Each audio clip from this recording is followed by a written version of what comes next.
existência de qualquer irregularidade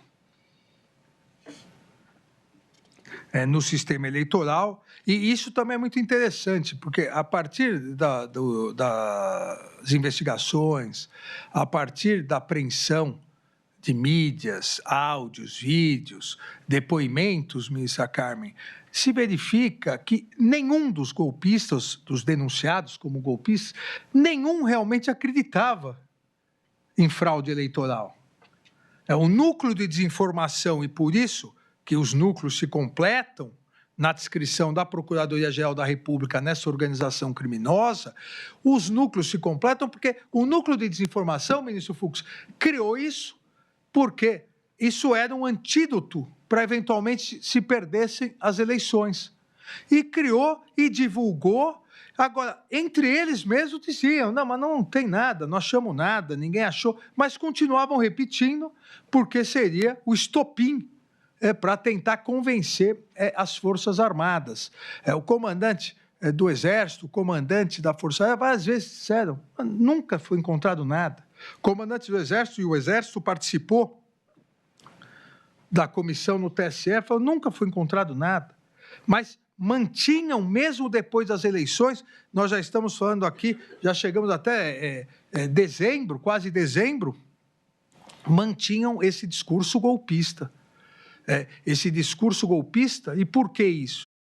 Diretamente a democracia não dá ibope, nacional e internacionalmente. Então não se ataca a democracia, se ataca os instrumentos. Olha, eu sou a favor da democracia, mas houve tanta fraude que nós temos que dar um golpe para restabelecer a democracia. Isso foi feito na Hungria, isso foi feito na Polônia, esse discurso foi feito lá atrás nos Estados Unidos. Voto por carta é fraude, sendo que o voto por carta é uma instituição norte-americana desde a Guerra de Secessão.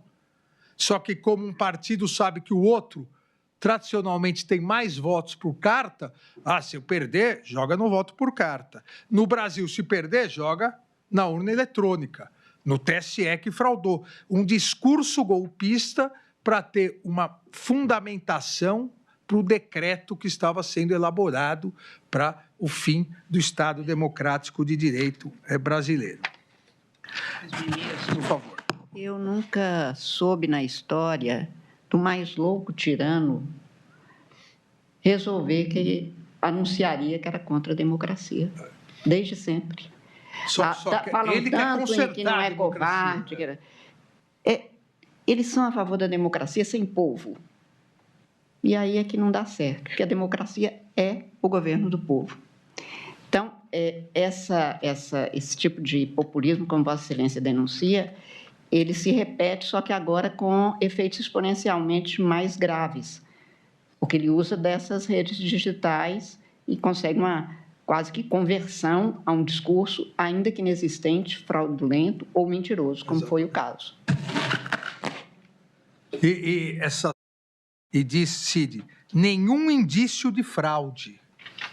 Eles não tinham dúvida que não havia fraude, mas continuavam nisso. Nessa mesma linha, após a live realizada, e já tratamos isso no núcleo 4 da desinformação, por aquele influenciador argentino, no dia 4/11 de 2022, sobre as urnas eletrônicas, o acusado Sérgio Ricardo Cavalieri e o colaborador Mauro César Barbosa Cid tinham conhecimento da notícia falsa sobre as urnas eletrônicas, assim como o colaborador ressaltou que os integrantes da organização criminosa que haviam produzido o material. E transcrevo aqui a conversa entre Cavalieri, que no nome dele, no perfil Cavalo, conversa isso. Isso é o que 2 hackers do interior de São Paulo descobriram e colocaram na internet antes do segundo turno. Na conclusão, eles consideram que a fraude se embasa principalmente sobre procedimentos.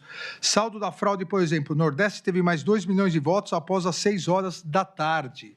Uma coisa de doido. Muito boa essa análise desses caras, fizeram uma abordagem diferente do argentino e que complementa a auditoria, ao que responde Mauro Cid. Nosso pessoal que fez, e risada, Isso foi a base do Argelino, ainda responde, tratando na gozação um assunto seríssimo que pretendiam divulgar o núcleo de desinformação, a fraude às eleições.